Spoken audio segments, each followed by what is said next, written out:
Hey everyone, welcome back to the channel. It's Canadian Edition here. Today we are doing another Is It Worth the Gold? This time we're looking at the Tier 5 Russian tank destroyer, the Object 120 Taran, or battering ram in Russian. This tank features a 150mm gun, which is the largest gun on any tank in the game.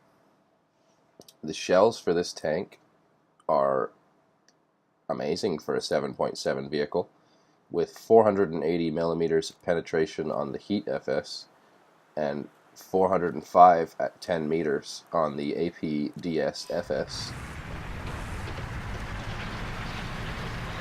And the velocity of the APDS FS is 1,700 meters per second, whereas the Heat is 1,000 meters per second. Makes this tank a really deadly sniping tank that can take out any vehicle from 7.7 to 8.7 in one shot. So some pros. Very high velocity APFSDS round means point and shoot at typical War Thunder combat ranges. No need to account for projectile drop at range. Outstanding armor penetration by Heat FS and APFSDS rounds. Very good spalling effect from the kinetic energy spread and explosive mass for the Heat FS round. Will usually one-hit kill. Good mobility for the size of the gun. And the only Soviet tank destroyer with a turret. Some of the cons of this tank: weak armor, vulnerable to anything bigger than a heavy machine gun, and even those from some angles at short range. Poor depression for main armament. Low ammunition load, and all projectiles carried in the rear of the turret behind thin armor makes ammunition explosions very likely from turret hits. So we're capturing C here, and you can see there's some smoke that's been popped. We've just captured the C point. And what I like to do with this tank is just set it up somewhere at range where you can snipe enemy tanks, usually watching a point of interest, and just pick them off one by one, like flies. So this tank cost me 43 Canadian dollars on sale. Normally it's 63 Canadian dollars in the PlayStation 4 store. And today we're looking at, is it worth it? And right away I'm going to have to say yes. For a 150mm railgun with outstanding penetration capabilities and two amazing shells at battle rating 7.7 on a turreted platform with decent mobility, what's not to love? I would pick this tank up easily. I don't regret it at all. I don't regret buying it at all, and I would highly recommend it to anyone who's looking at it. So yes, right away, this is worth the gold, and the rating I will give this tank is a 9 out of 10. So, why do I think that way? Well, as you can see, positions like the one we're in now, you could even go further than this if you want a little bit more range between you and the enemy. But positions like this, you just basically sit around all game, wait for your prey, and pick them off. And it's very enjoyable with this gun. The scope on this gun is amazing. It's actually got more zoom than the binoculars themselves, as you can see.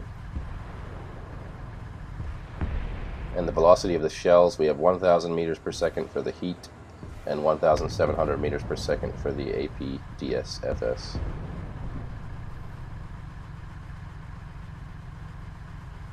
Four crew members in the tank, 3 of them are in the turret, 1 of them's in the front, surrounded by an engine and a transmission, so he's probably sweating pretty bad down there.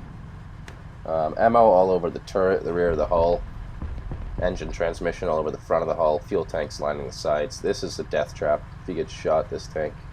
Usually you're knocked down in 1 or 2 hits,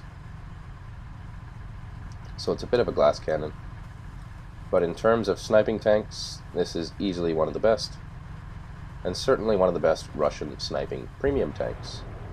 Definitely up there with the T-55. We can see our first tank here. We swing the turret over, take a shot right through him, right through his gun mantlet, knocking out his commander, his machine gunner, and his cannon breech. Right through the strongest part of his armor with 480mm of heat.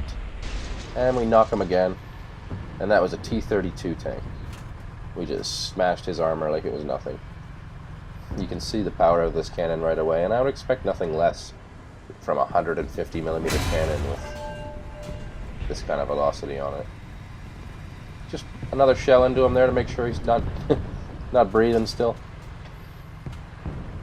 And we spotted another tank in tree line here, but we don't have a very good angle on him at the moment. And this is one of the enjoyable things about this tank. You can see we've just taken up a position since the start of the game at sea, captured the point, and now we're just picking off enemy tanks one by one. So we put one right through the loader there. Not the greatest shot, but at least we knocked out one of his crew members. Normally when you're shooting at tanks, you want to hit their gunner or their driver, trap them in position. Loader's not really what we're looking for.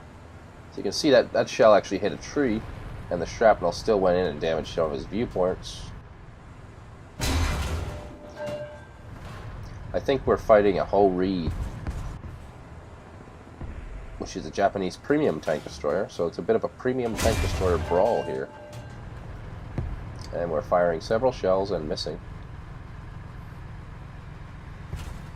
One thing to notice about this video, we're actually not using the APDS FS rounds with 1700 meters per second velocity, but those rounds are crazy. Just point and shoot. You don't need to lead anything. We are using the Heat FS, which gives you a little more penetration at the expense of the velocity. And heat rounds have a tendency to blow up on trees and other objects as well, soft objects, so keep that in mind. But this tank is arguably even more deadly with the APDSFS rounds, which we aren't even using. But this is a good replay nonetheless. It definitely shows how this tank should be played, and I stand by my decision to use Heat FS rounds at this range, but it's up to you. If you find you're not hitting your targets, then by all means switch to the APDS FS rounds at the expense of penetration, but almost double the velocity.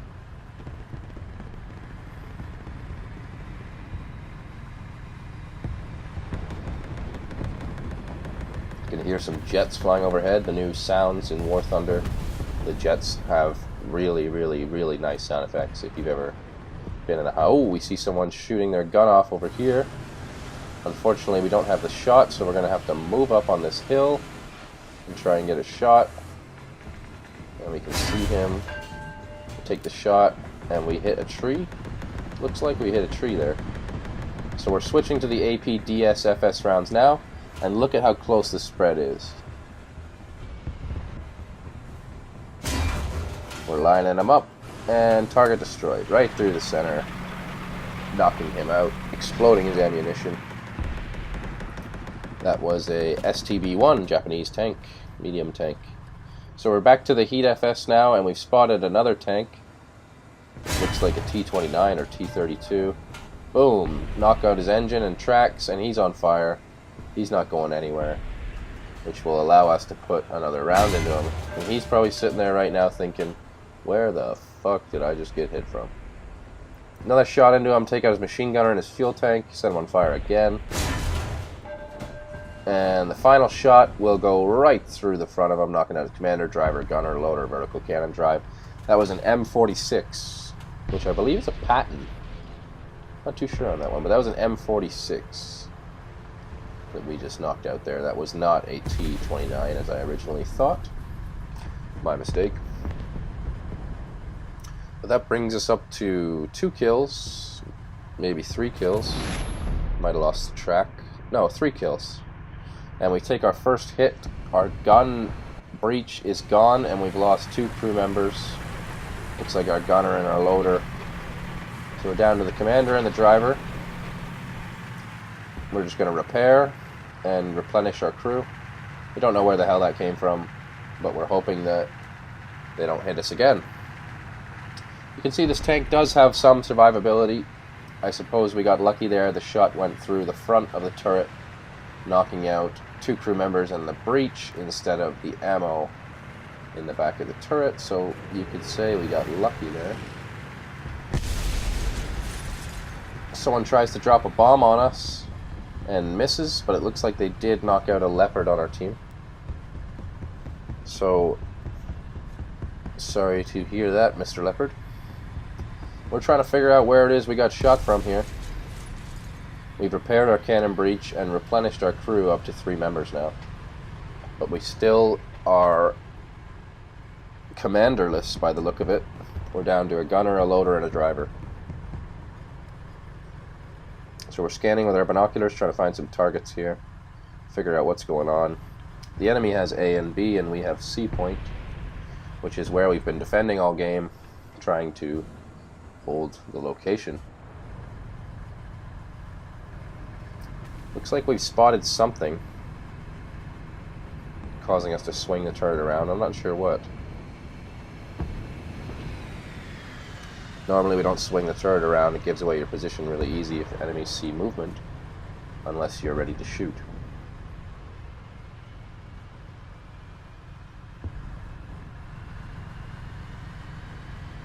Once again, just a quick reminder, I do recommend this tank at 63 Canadian dollars in the PlayStation Store. It is an amazing tank, and I give it a 9 out of 10 rating.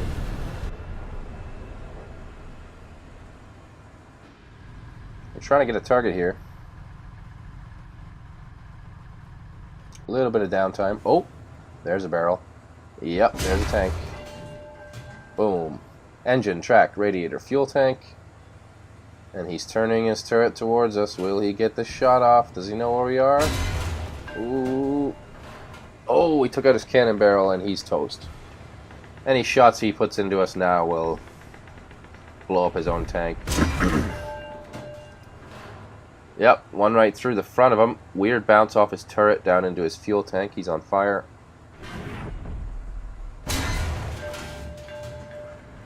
And target destroyed. That one went right through his turret, knocking out the rest of his crew. So we thought we got shot from the side, so we're just taking a quick peek over there as we maintain our 4th kill there. You can see the mobility of this thing is pretty decent.